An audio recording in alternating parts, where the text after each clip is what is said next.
Organisation. Also, it includes how long the session will take to set up. This means that if the session is taking longer to set up, the participants will become bored at this time, which will decrease their motivation for the session, making it harder to run, as well as communicate to them, as they will be less concentrated on you and the session. For example, if you are coaching a large group of Year 6s in a football session, you are taking a large amount of time to set up the session. The children will become demotivated to take part in the session, causing them to put in less effort, ruining it for you and the children, causing the session to run slower due to the effort for the children to do things will be dropping, causing you to have to verbally motivate them to do things a lot more. This will also bore them, which may make them misbehave, taking equipment without permission, therefore showing the communication to the audience as being impacted, which is bad as it will cause the children to not listen to you in the session, making it more difficult to lead.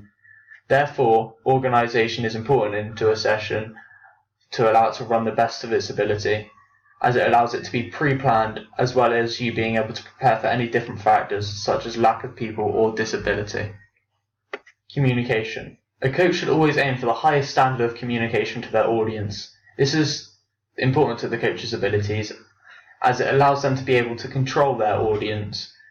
This is as if the group didn't understand what the coach was saying, they would be less motivated to act correctly during the session, leading the group away from putting 100% effort in. It also allows the group to understand what is needed to be done in the session. This is important as it highlights the main aims of the session to the audience. For example, if a coach is leading a group of Year 4s for a football session and had very low communication levels, this would go very wrong. This is as it will not give the Year 4s the motivation to take part properly, leading them to kick balls around dangerously, making the session a risk to your participants as well as ruining your own session. Motivation. This is important to a coach as it causes participants to share the motivation given off by the coach.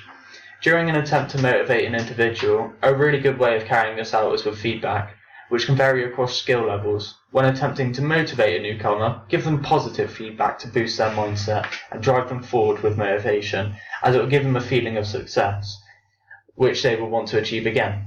Whereas to motivate a more elite individuals, telling them what needs to improve will motivate them much more, driving them to try harder, as they will want to improve their own game, which will be a massive motivating factor.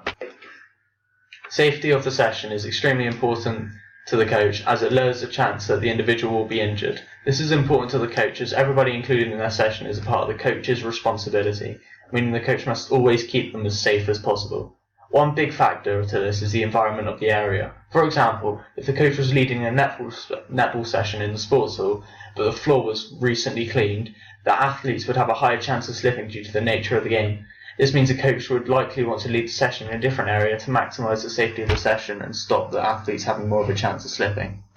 Planning of the session. This is important as it allows you to have an adaptable session to whatever different factors may occur, allowing you to be able to run a session much easier and safer. For example, if you had a separate plan for the occurrence of an individual in a wheelchair, you would be able to lead into the plan you have for them straight away if this appearance was to occur, making sure that there is no hold up to the session, making it run much smoother and better and getting a better result overall. Challenge, development, adaptation.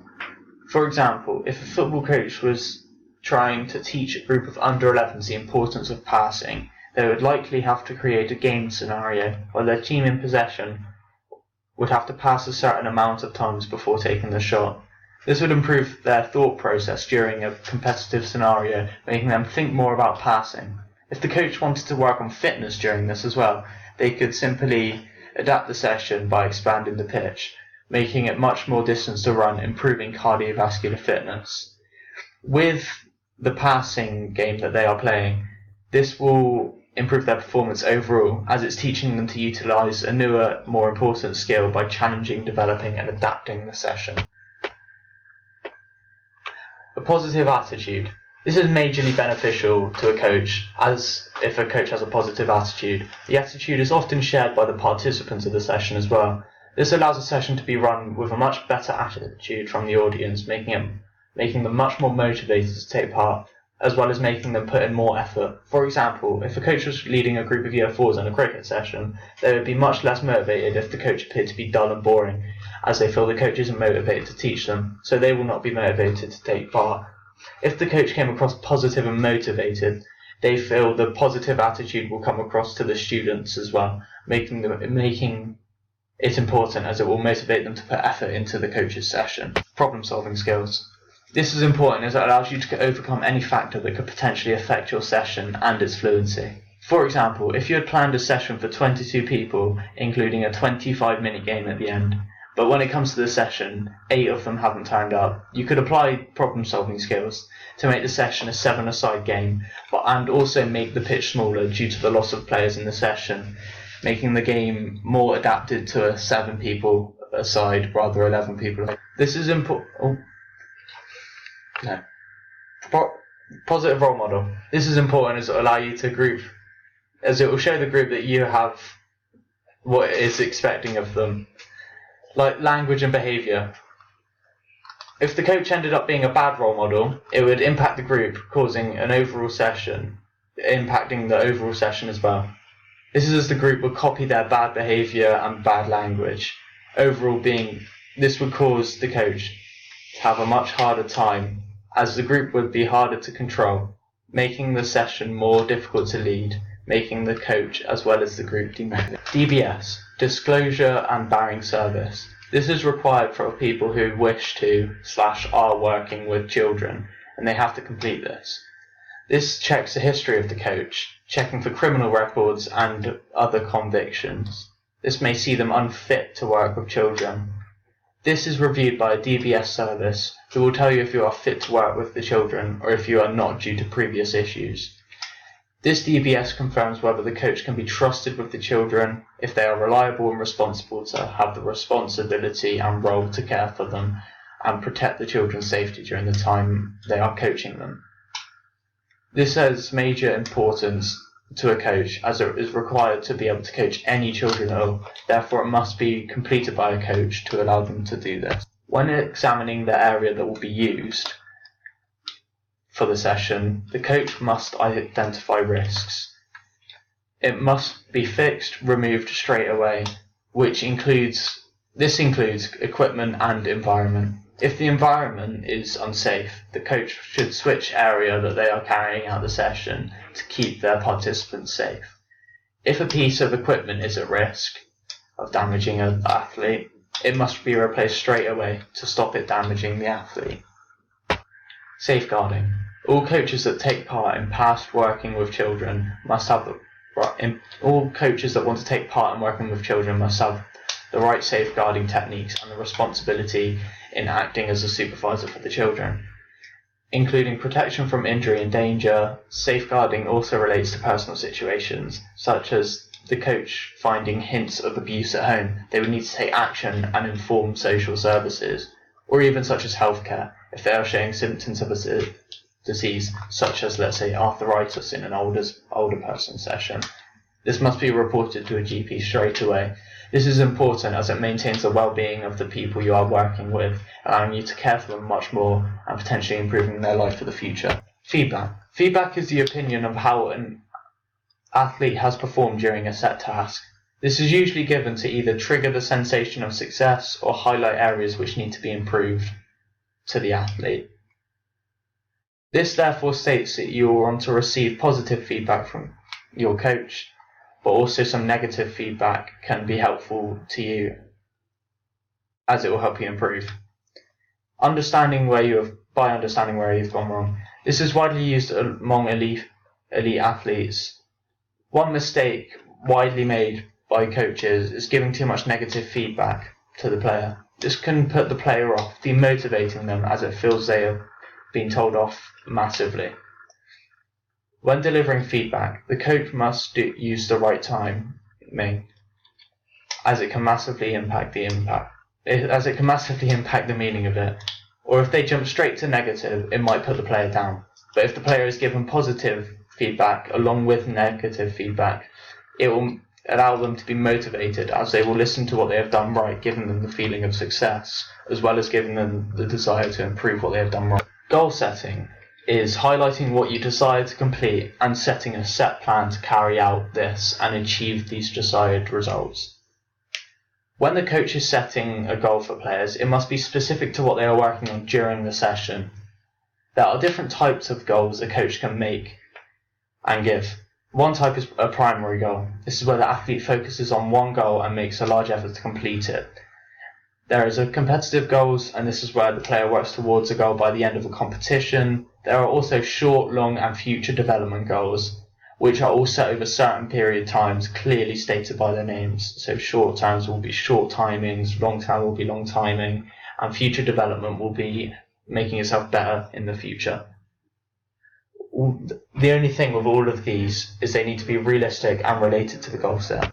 Video analysis. This is important to elite athletes especially, as it allows them and their coaches to be able to identify what was wrong to the smallest of details by using this along with slow motion. This can help the athlete improve their skill and technique. One problem with this though is the cost of the equipment, as it is a major factor in preventing people from using it, as it is very expensive. GPS trackers are important as they allow us to see the movement and positioning of the player during the game. This is important as it allows the coach to be able to understand the player's positioning and the movement during the game. This can help us understand the player might need to practice their positioning or improve their aerobic endurance to maintain higher levels of play for longer. Improving their performance, you need to make sure that you have the correct equipment to use this data as well. A heart rate monitor is used to measure the performance of players in real time. It is strapped to them and tracks the heart rate of the athlete throughout the whole performance they are doing. This is useful along with the GPS tracker as it highlights how hard the athlete has been working during the performance. This indicates how well they conserve energy and also how tired they may get. This will highlight areas which you need to improve, such as aerobic endurance, or if you do not need to improve it as much. A nutritionist. A sports nutritionist is used to help give advice to a performer about how much and what they are eating. When partaking in exercise which requires a lot of physical output, you need to make sure you are eating the correct foods and also taking enough water, and the nutritionist will assist this. They will suggest eating 5 a day and also recommend the water amount that you need to drink, which is usually 2 litres. A nutritionist is very important to a coach, and it will be encouraged by the coach to get the athlete to follow what is said by the nutritionist, causing them to improve their sporting performance. A masseur will help athletes improve their performance by manipulating the muscles and joints of the body, making them into perfect match fitness, or as perfect as can be. Doing this allows the muscles to be set up for performance by relieving stress and tension in the muscles. The sports masseur is often also used to help an injured player get back to full fitness quicker. This is important as a performer, as it will allow them to get back to fitness better, allowing them to not lose as much fitness, as well as allowing them to get back into the sport, which can be very important to a professional, as it allows them to get back into their money-making technique, which is sport.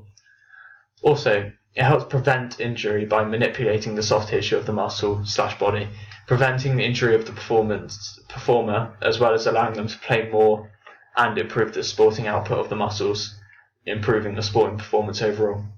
A physiotherapist is mainly involved with maintaining health. They can help people with recovery from therapy. This is mainly when an athlete has come back from a minor or major injury. They can supply exercises to the athlete to assist their recovery, as well as being able to assist rehabilitation to the joint after it is healed. They will help by giving exercises to the athlete to complete when they are at home to begin mobilizing the joint once again. A coach will also want to have a professional in physiotherapy by their side, because they can majorly assist the athletes to recover to full health from the injury they have sustained, helping them get back to the sporting quicker, allowing them to get back to improving their sporting performance quicker.